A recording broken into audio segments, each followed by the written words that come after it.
Shivering beneath a cardboard shelter, Samuel watched her approach. The woman who once cleaned his mansion now stood before him, tears streaking her weathered face. Carmen, homeless like him, how swiftly fortunes changed. I lost everything. The streets that claimed a billionaire's dignity now witnessed an unexpected loyalty blossoming in society's shadows. Her trembling hand extended toward him, carrying impossible hope. Samuel pulled the tattered coat tighter around his shoulders, feeling the evening chill seep through the thin fabric as if it were determined to remind him of how far he had fallen. The bench beneath him, hard, unyielding, covered in chipped green paint, had been his bed for 3 nights now, each more difficult than the last, as his body, once accustomed to Egyptian cotton sheets and memory foam mattresses, protested against this new reality. 59 years of life had not prepared him for the indignity of homelessness, for the way people's eyes would slide past him as if he were nothing more than an unfortunate stain on their perfect day, for the gnawing emptiness in his stomach that never quite disappeared, no matter how many meals he scrounged from the bins behind restaurants that he once frequented as a valued patron. The financial collapse had been swift and merciless, a perfect storm of bad investments, betrayal by his business partners, and a market crash that had devoured his fortune like a ravenous beast, leaving nothing but scraps of what once was an empire built over decades. Samuel still remembered the final day in his mansion, the hollow echo of his footsteps through empty rooms where priceless art had once hung, the cold marble floors that had been installed by artisans, flown in from Italy, the crystal chandelier that had caught the light in 1,000 dancing reflections, all sold, all gone, along with his pride and his identity as one of the city's most powerful men. The lawyers had taken what little remained, circling like vultures as his company was dismantled piece by piece, his assets liquidated to satisfy creditors who once would have begged for his attention at charity galas and business functions. Now his world had shrunk to the contents of a weathered backpack, 2 changes of clothes, a toothbrush with bristles splayed from overuse, a dog-eared paperback whose pages he read over and over to escape his reality, a faded photograph of his late wife taken in happier times, and $73.27, all that remained of a fortune once counted in billions.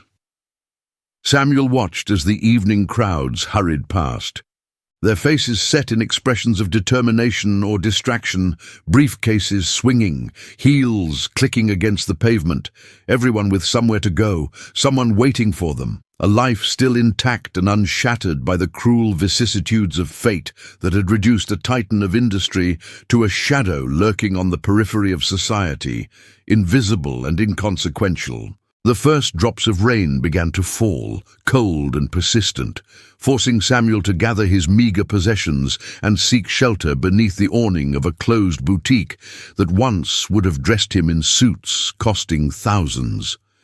He watched the world through a curtain of water, feeling the distance between himself and the life he once led stretching further with each passing day. Each indignity suffered, each moment of hunger and discomfort that reminded him of his new place in the world.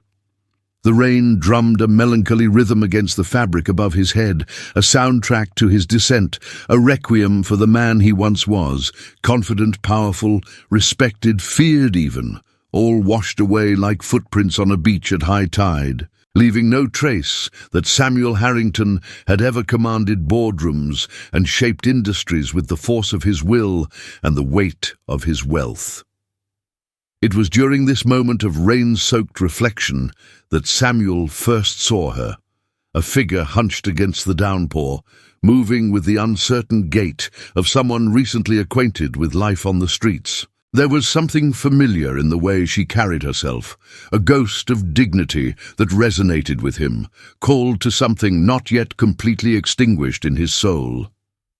As she drew nearer, seeking shelter from the same awning that protected him, Recognition dawned slowly, like the sun emerging from behind storm clouds. The woman's face, lined with age and new hardship, belonged to Carmen, who had served as the head of his household staff for over 15 years, maintaining his mansion with quiet efficiency and unobtrusive competence, a fixture in his life that he had taken for granted, like so many other things now lost to him in the wreckage of his former existence. Their eyes met across the rain-slicked sidewalk, and Samuel saw the moment of recognition transform her features. Surprise, disbelief, and something else, something that made his throat tighten unexpectedly as she approached, her steps hesitant yet purposeful.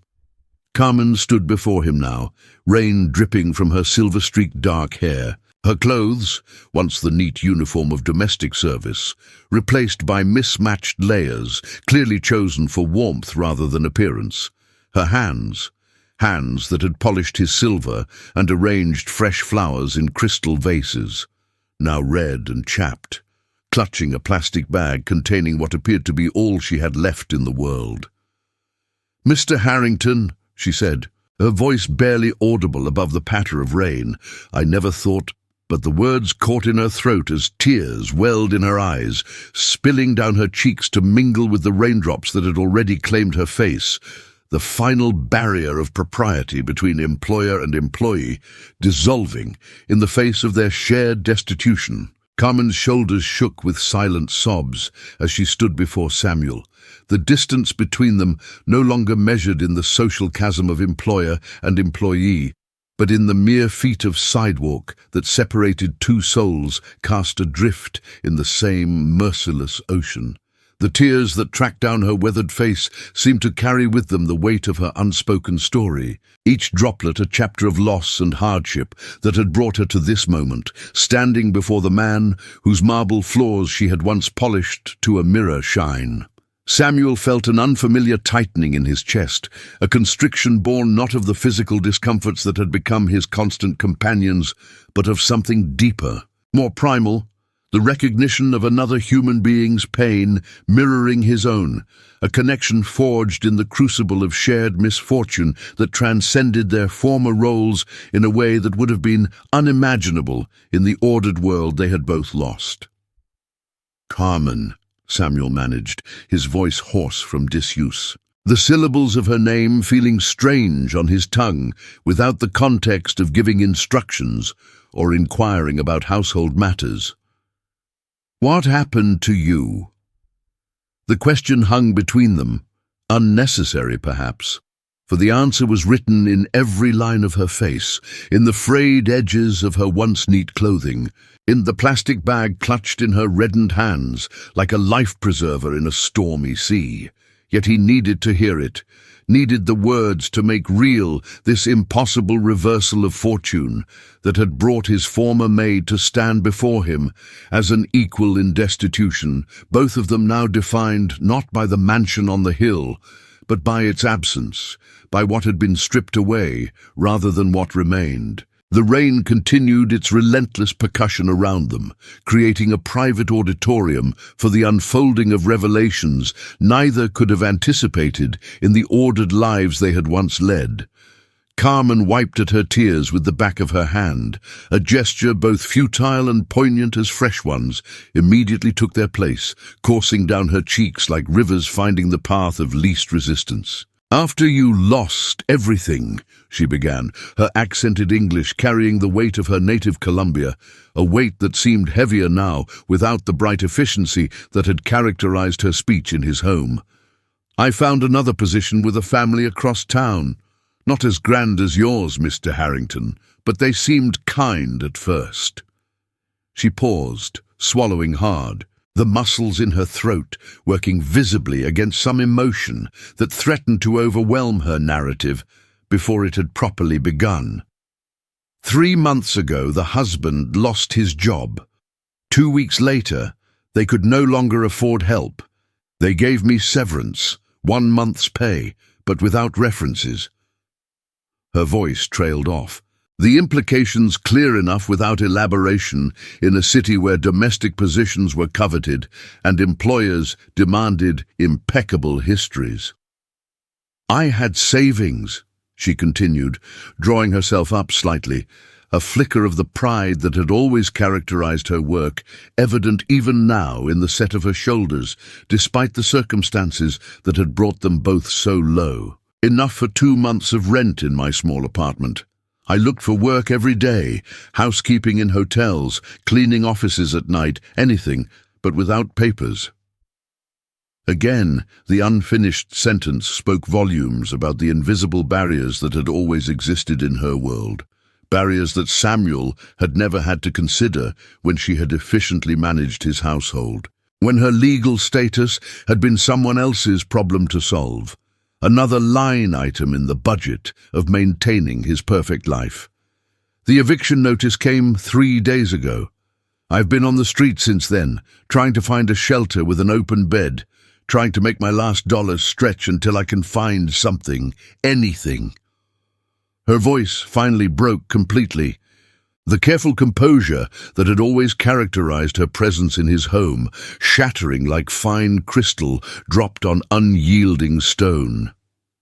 Samuel found himself reaching out, an instinctive gesture that surprised him as much as it seemed to surprise Carmen, his hand, once manicured and adorned with a watch worth more than her yearly salary, now roughened by exposure and deprivation, closing over her smaller one with a gentleness he hadn't known himself capable of in these harsh new circumstances that had stripped away so many of his finer qualities, along with his material possessions.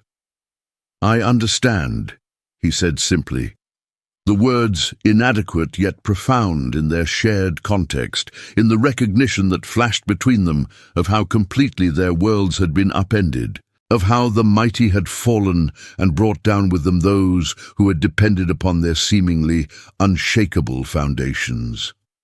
The touch of human connection, so rare in his weeks of isolation on the streets, sent an almost electric current through him, reminding Samuel that he was still a man, still alive, still capable of reaching out beyond the fortress of his own misery. The rain began to slacken, the downpour softening to a gentle patter that no longer drowned out their voices or provided the dramatic backdrop to their unexpected reunion.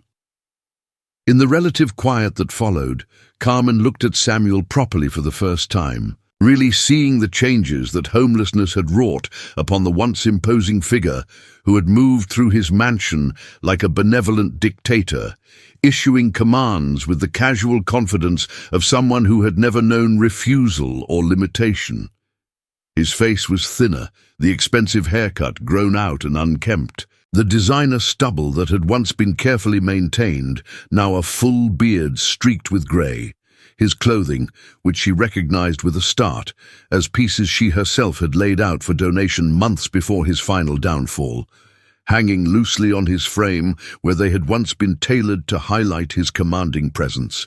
Yet despite these outward changes, she saw in his eyes something that had not been present in the grand house on the hill, a humanity, a vulnerability, a recognition of her as a fellow traveler rather than an accessory to his lifestyle.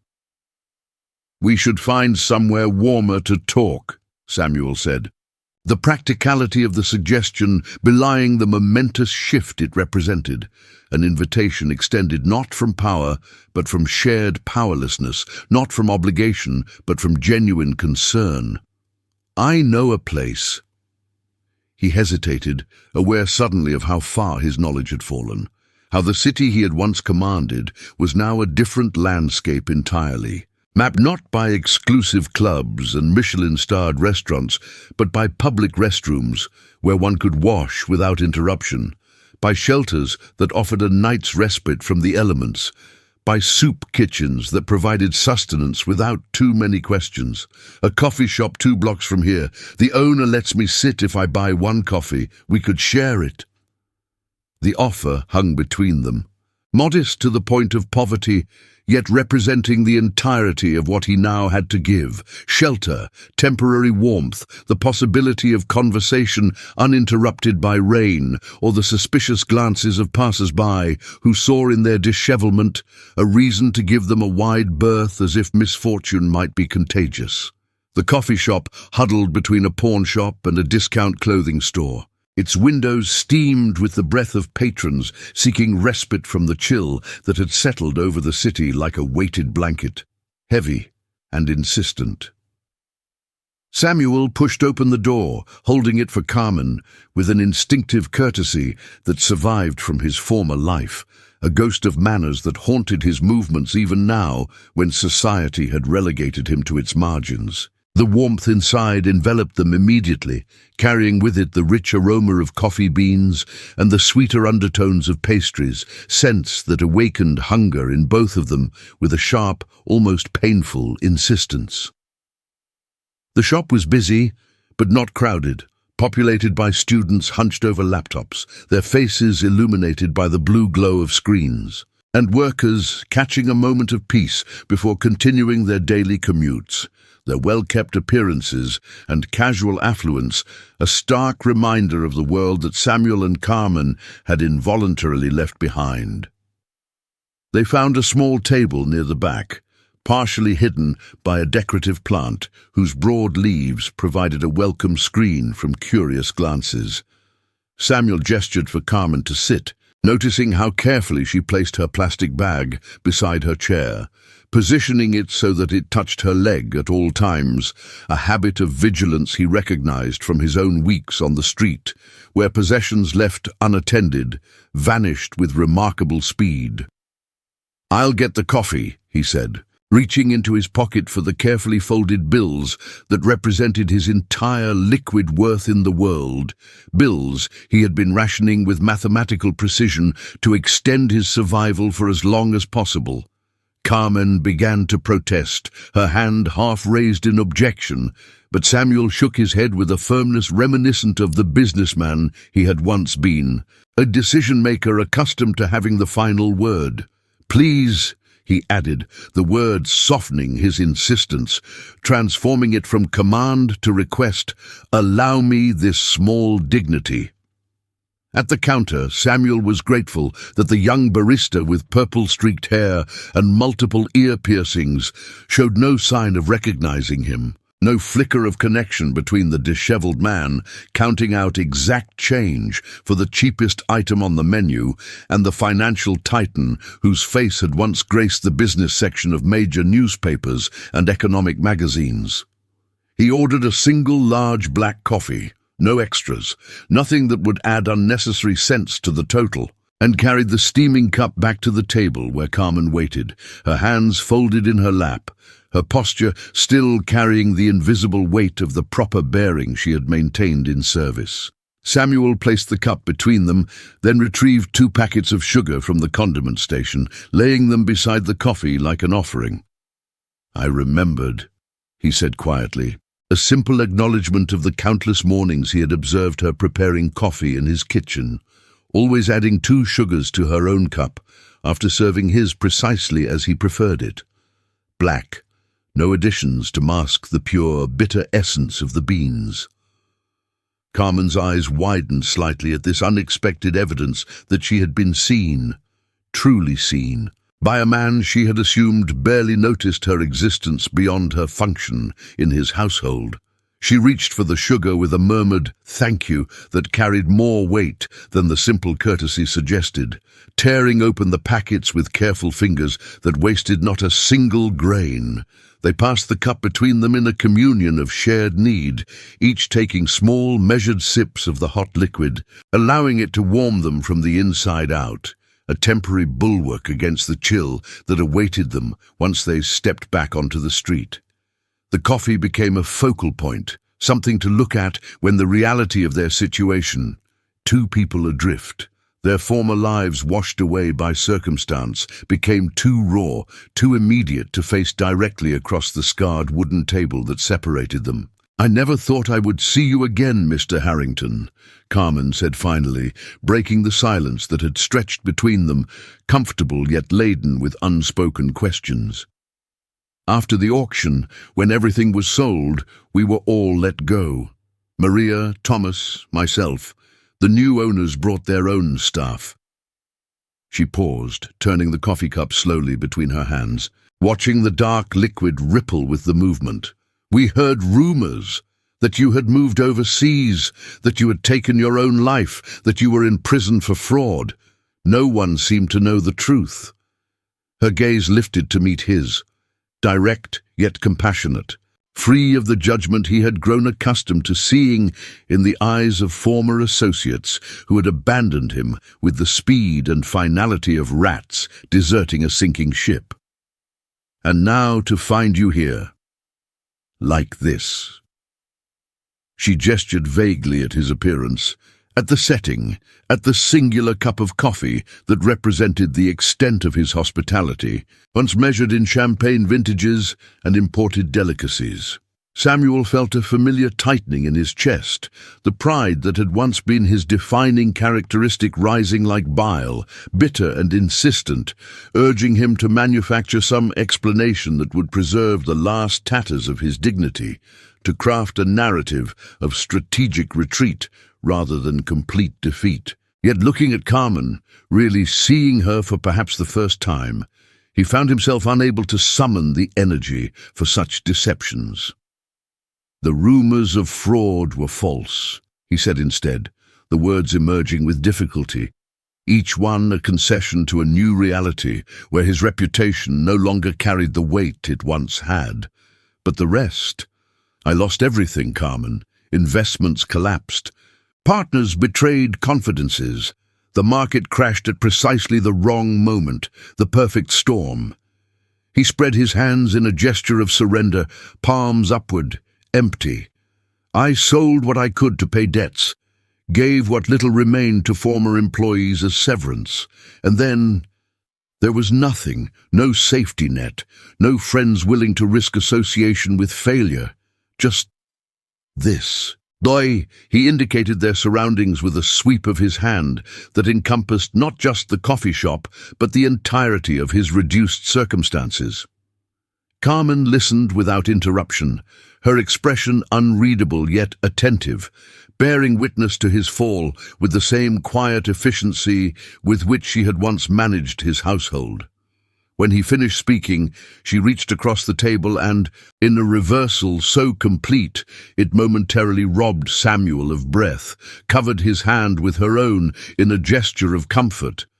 "I am sorry for your losses," she said simply, the words free of pity or condescension, offered instead with a dignity that transcended their circumstances. "But you are still here, still fighting. That counts for something, yes." There was a strength in her voice that Samuel found himself envying, a resilience that spoke of previous battles fought and survived, of hardships endured long before the current one had thrust her onto the streets. He wondered with a pang of something that might have been shame in another life, how little he had known about the woman who had moved through his home for 15 years, maintaining his comfort with invisible efficiency while carrying her own burdens. The conversation shifted then, moving from the past to the immediate present, to the practical concerns that dominated life without shelter, where to sleep safely, how to stay clean, where meals could be found, how to protect the few possessions that remained to them. Samuel found himself in the unexpected position of student rather than master, as Carmen shared knowledge gleaned from her 3 days of homelessness, information gathered with the same methodical attention to detail that had characterized her work in his mansion. "The shelter on 10th Street allows women only, but they have a waiting list of 2 weeks, she explained. Her accent, more pronounced as fatigue, began to show in the fine lines around her eyes. "The one near the river takes everyone but is dangerous. Many fights, many drugs. The church on Market offers dinner on Tuesdays and Thursdays, and you can wash in their bathroom if you arrive early before the crowds." Samuel listened intently. recognizing in her words a map to survival in a landscape he was still learning to navigate, each piece of information a potential lifeline in the harsh new world they both inhabited. Night fell like a curtain being drawn across the city, the darkness bringing with it a different rhythm to the streets, a shift in energy as shops closed their doors and office workers retreated to distant suburbs, leaving behind a landscape both more threatening and more intimate. Samuel and Carmen stood outside the coffee shop, their single cup long emptied, their welcome exhausted despite the sympathy of the purple-haired barista who had refilled their water glasses twice without comment. The rain had stopped, but the pavement still glistened wetly beneath the street lamps, reflecting their light in shimmering pools that transformed the ordinary urban scene into something almost beautiful, a momentary illusion of magic in their harsh reality. Neither spoke immediately, both aware that decisions needed to be made about where to seek shelter for the night, aware too of the unspoken question that hung between them, whether to separate and follow individual paths of survival or to join forces, combining their meager resources and knowledge in the face of a world that had proven itself indifferent to their individual fates. Samuel cleared his throat, the sound unnaturally loud in the relative quiet of the evening. "I've been sleeping in the park when weather permits," he said, the admission costing him another small piece of the pride that had once been as much a part of him as his expensive suits and commanding presence. "There's a stand of bushes near the east entrance that provides some cover from view, with the rain stopped." He let the implication hang, neither invitation nor suggestion, simply information offered without expectation. Carmen nodded, absorbing this as she had absorbed all the changes to her circumstances, with a pragmatism that seemed to Samuel both admirable and slightly unnerving in its completeness, as if she had always been preparing for this fall from grace, this reduction to the most basic elements of survival. "I found a place behind the community center on Maple," she responded, her voice low, though there was no one nearby to overhear their exchange of homeless intelligence. "A storage area with an overhang, dry at least, though very cold without walls." They stood in silence for another moment, the weight of their shared knowledge, that neither option represented safety or comfort, merely varying degrees of exposure and risk settling between them like an unwelcome third presence. It was Carmen who finally broke the impasse, straightening her shoulders in a gesture that reminded Samuel vividly of how she would prepare to tackle particularly challenging tasks in his household, whether removing impossible stains from antique linens or organizing staff for elaborate dinner parties.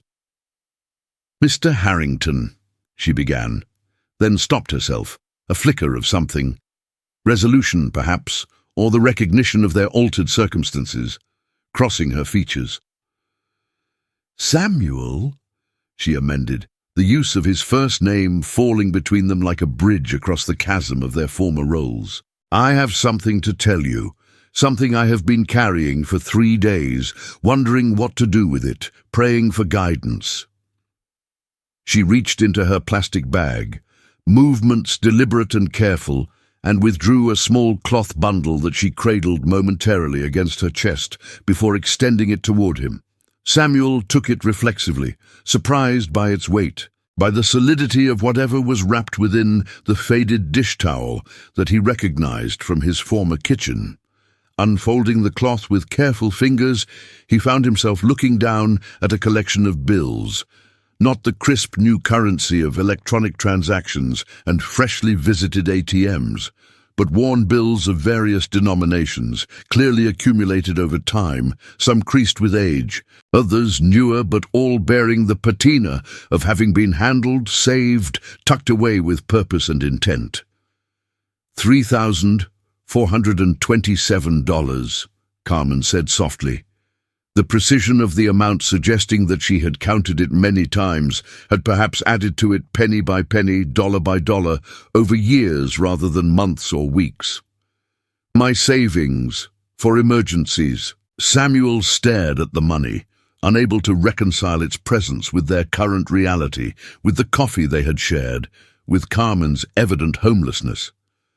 "I don't understand," he said finally, rewrapping the bills with the same care with which she had presented them, aware even in his confusion of their value, of what they represented in a world where a cup of coffee had become a significant expenditure. "If you have this, why are you on the streets? Why haven't you found a room, somewhere to stay while you look for work?" He held the bundle out to her, an automatic gesture of return, but Carmen made no move to take it, her hands remaining clasped before her, her expression a complex mixture of determination and uncertainty. "Because it was not meant for that," she replied, her voice gaining strength as she spoke, as if the act of explanation was solidifying a decision long considered but never before articulated. "I have been saving it for years, a little from each paycheck. I always thought, if something happened to you, if you needed help." The implication of her words struck Samuel with physical force, causing him to step back slightly, as if to better see her, to reconcile this revelation with everything he thought he had known about their relationship, about the woman who had moved efficiently through his life, performing her duties with competence, but, he had always assumed, without particular personal investment beyond what her employment required. "You were saving this for me," he repeated, the words sounding hollow and insufficient in the face of such unexpected loyalty. "All this time?" Carmen nodded, a simple affirmation that needed no elaboration, though she provided it anyway, seemingly determined now that the revelation had begun to see it through to its conclusion. "I saw how you lived, how you spent, everything for appearances, for impressing others, nothing put aside for bad times. I thought one day he might need help, real help, not the kind his rich friends would provide." Samuel felt something crack within him, some final remnant of the arrogance that had defined his former self, the belief that his fall had been exceptional, unprecedented, undeserved, rather than the natural consequence of hubris and miscalculation. In its place rushed a humility so profound it momentarily robbed him of speech, the recognition that this woman, whom he had paid modestly for her labor, whose legal status he had leveraged to keep her wages below market rate, whose personal life had been of so little interest to him that he could not now recall if she had children, a husband, family back in Colombia, had seen his vulnerability long before he himself had acknowledged it, had prepared for his downfall while he had continued to believe in his own invincibility. "I cannot take this," he said finally, the words emerging rough-edged and raw. "This is your security, your future. You need it more than I do." Carmen's expression softened, a smile touching her lips for the first time since their unexpected reunion, transforming her face from merely dignified to genuinely beautiful in the gentle illumination of the street lamp. "No," she corrected gently, with the same tone she had sometimes used when he had misplaced important items in the mansion and refused to acknowledge his own forgetfulness, blaming staff instead. "We need it. Both of us. Together." She gestured to the world around them, to the indifferent city that had cast them both adrift. "Out here alone, neither of us will survive for long. The money will be gone. To thieves, to necessities, to 1,000 small emergencies. But together, with planning, with purpose." She paused, searching for words that would bridge the gap between abstract hope and concrete possibility. "I worked for you for 15 years. I know your mind, your determination when focused on a goal, and you built an empire before. A small business, a fresh start. It is not impossible." Samuel looked down at the bundle still in his hands, at the physical manifestation of Carmen's belief in a future neither of them could clearly envision, but which suddenly seemed less impossible than it had mere hours ago. The weight of the money was nothing compared to the weight of trust it represented, The faith this woman had placed in him, despite having witnessed his fall from grace, despite knowing better than most the flaws and weaknesses that had contributed to his downfall. A partnership, he said slowly, testing the concept, rolling it around in his mind like a foreign phrase he was attempting to pronounce correctly. Equals, starting from nothing, less than nothing, but starting together. The words should have felt strange in his mouth, anathema to the man who had controlled vast corporate empires with an iron will and singular vision, who had tolerated partners only as long as they served his purposes and discarded them when they became obstacles rather than assets. Instead, as he met Carmen's steady gaze across the space that separated them, no longer employer and employee, but two souls stripped to their essence by circumstance, the proposal felt right, felt like the first solid ground he had encountered since the collapse of his former life. Yes, Carmen agreed. The single syllable carrying the weight of a contract more binding than any he had signed, with lawyers present and millions at stake. Equals. She extended her hand, not to take back the money, but in the universal gesture of agreement, of covenant, of promise. Samuel transferred the bundle to his left hand and reached out with his right, clasping her fingers firmly in a handshake that sealed their unexpected alliance. In that moment of connection, standing on a rain-washed street corner with nothing but a bundle of saved bills and the clothes on their backs, Samuel felt something he had not experienced since the first days of building his now lost empire, the electric thrill of possibility, the sense that the future, while uncertain, contained within it the seeds of something that might yet grow into prosperity, or at least into a life worth living. As they turned together to face the night, to seek shelter and begin the process of transforming Carmen's long-held faith into tangible reality, Samuel found himself thinking not of the mansion he had lost, but of the small storefront they might one day claim, not of the empire that had crumbled, but of the modest enterprise that might yet rise from its ashes. For the first time since his downfall, he looked forward rather than back, seeing in Carmen's determined profile the reflection of his own renewed purpose, feeling in the weight of her savings against his palm the tangible proof that even in his darkest hour he had not been as alone as he had believed. The night still stretched before them, filled with immediate challenges and dangers, but beyond it lay a dawn that no longer seemed merely an extension of endless, identical days of survival, but the potential beginning of something new, a partnership forged in shared adversity, a second chance neither of them had dared to imagine possible in the harsh reality of life on society's margins.